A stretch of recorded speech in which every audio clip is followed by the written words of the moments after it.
Labas vakaras, Alvydai. Labą vakarą, Gimantai. Nu tai rapsą apžiūrinėjat. Nu taip, vakaras. Vakaras, ar laukiai svečių šiandien? Laukiam visada. Laukiam. Geri svečiai visada Tai geri. atvažiavom pažiūrėti, kaip iš tikrųjų tas mūsų grifakas dirba pas jūs. Iš tikrųjų jau saulė nusileido. O jum tik darbymetis prasideda, ar ne? Šauniai, viskas šauniai. Su grifakais yra šaunu. Tai va, aš kaip purkštų pardavėjas, tai žinau, kad naktį ūkininkai purškia žydinčius augalus ir tas suprantamas darbas ir dėl ko ir taip toliau. Bet daugelis Lietuvos gyventojų turbūt net neįsivaizduoja, kad ūkininkų šiuo metu darbas ir naktį vyksta. Tai Alvydai, tai dėl ko vis tik naktį purškit? Yra naktiniai darbai prasidėję susijusi su reikalavimais, augalininkystės tarnybos ir gamtosauginiai reikalavimai. Kadangi augalai žydi, yra žalesis kursas, ateina nuo Europos, iš Strasbūro. Yra reikalavimai, kad saugoti gamtą, saugoti žmonės, saugoti vabaliukus, bites, ypač bites. Ypač bites, ar ne? Ypač bites. Tai nes, kaip pasakyti, rapsai yra bičių vienas iš pagrindinius maistas. Kai augalai žydi, jos skraido. Ir mokslininkai, ir taip matosi, kas turi bites, kad jos eina miegoti, dirba visą dieną ir eina miegoti apie 9 valandą, prieš 9 temstant. Ir po 9 jau gali atvažiuoti į laukus. Taip, nes kadangi vis tiek mes naudojam augalų apsaugos priemonės, katros yra, kenksmingos. Tai reiškia, kad mes medų valgom sveikesnį?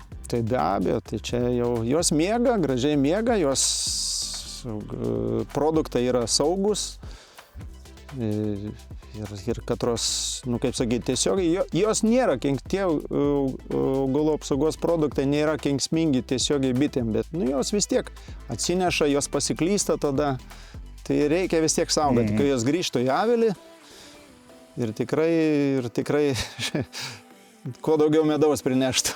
Supratau. Tai naktinis darbas yra jum įprastas dalykas. Galbūt operatoriui sunkiau dirbti, nes turbūt daugiau pavojų naktį reikia pastebėti ir medžius, stulpus. Taip, yra tikrai sudėtinga, ypač, šitas laukas yra gražus, stovi keli ąžuolai tik taip, bet yra elektros linijos, ten matosi toliau, kad reikia. Dienos metu tai matosi visi kliuviniai, o naktį tai yra naktį, kaip pasakyti. Naktinis darbas yra naktinis, visi nori pailsėti, bet reikia ir darbus atlikti į naktį. O gal kokių įvykių buvę naktį purškiant rapsą, kažkokių įsimintinų? Visko būna ir žvėrių yra tokiam rapse, gal teks šiandien pamatyti. Ir būna, kad nukenčia ir purkštuvas, ir sija užkliūna, visko būna. Būdavo anksčiau visko. Dabar tai... Bet svarbu, kad būtų purkštuoja geros šviesos turbūt. O, tas yra didelis dalykas ir mes prie senų esam jau purkštuvų, esam prisitaisę, o šiandien ko gero atvažiuos, pamatysi šviečianti, kaip sakyt, sako, lėktuvas leidžiasi, ne lėktuvas leidžiasi, o purkštuvas atvažiuoja. O purkštuvas atvažiuoja. Tai jo, mėlynos tos šviesos, kur apšviečia purškimų srautą, iš tikrųjų daugelis miestiečių gal važiuojančių net sustoja, fotografuoja, kaip gražiai purkštuvas atrodo lauke. Jo, ir iš tikrųjų neina supras daugelį, kas čia per mašiną važinėja po žydinčius augalus, ne? Kiti sustoja pasigrožėti, kiti įsigąsta, kad policija gal važiuoja. Kad policija su mėlynai švyturėlis važiuoja. Visko būna, bet taip sustoja, fotografuojasi ir visko būna. Supratau. Yra gražu, iš šono žiūrint yra gražu, bet taip sudėtingas darbas ir operatoriai ypač naktį, tai vis tiek yra. Naktinis darbas yra nuolatinis, bet yra tokie reikalavimai ir mes turime vykdyti juos.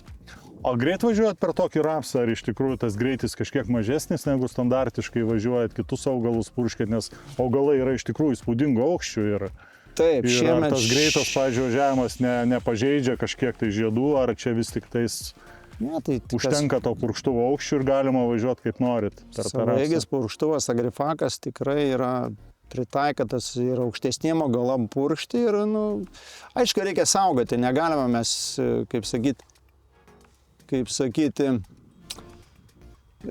jau yra žemesnius purkšti, nes yra ir matosi geriau, čia būna ir išmirkimų, ir pažeidimų, kaip sakyti, visko būna. Nu, to agrifakas taip greitai purškia, vis tik tais ir našumas didelis, kad čiut spėjat vandenį vežti į lauką. Nu, tai taip, 8 kubai tai yra...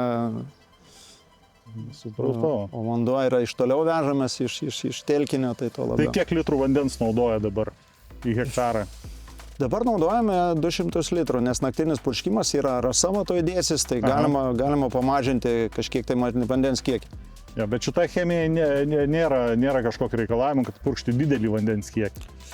Visai chemijai... Būtent šitai rapsui aš kalbu.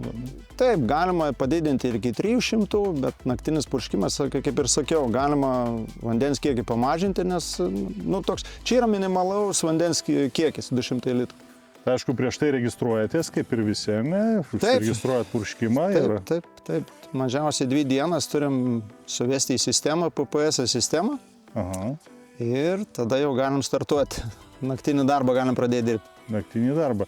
Nu ir ką, tai bus paskutinis rapsų purškimas, aš kaip suprantu, šiemet ar ne, tas naktinis, nes žydintis purškėsi čia turbūt purškės nuo ko jisai, nuo dabar purškėsi nuo ligų, kad sugaudytumėm ligas ir kažkiek dar...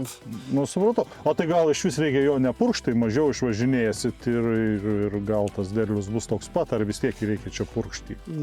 Taip, anksčiau būdavo, kai prasidėjo rapsai prieš 20 kiek metų, tai būdavo labai minimalus purškimai o dabar yra kažkiek tai, kaip ir žinoma, rapsai, kad mažiau sirgtų ir kad mažiau nukentėtų nuo ligų ir nuo populiacijos labai graužikų vadinamų tų sėklų.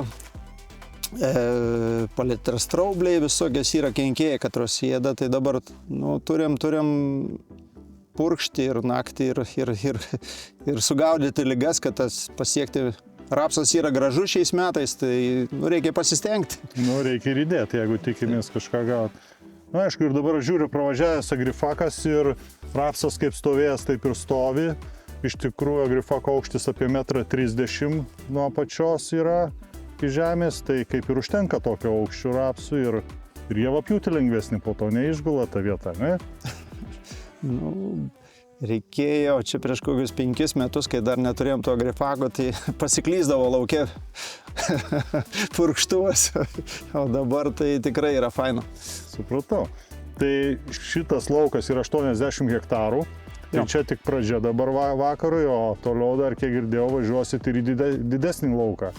Turime mes ūkyje, Žibartonių žemės ūkyje bendrovė turi apie 800 hektarų to rapso, tai...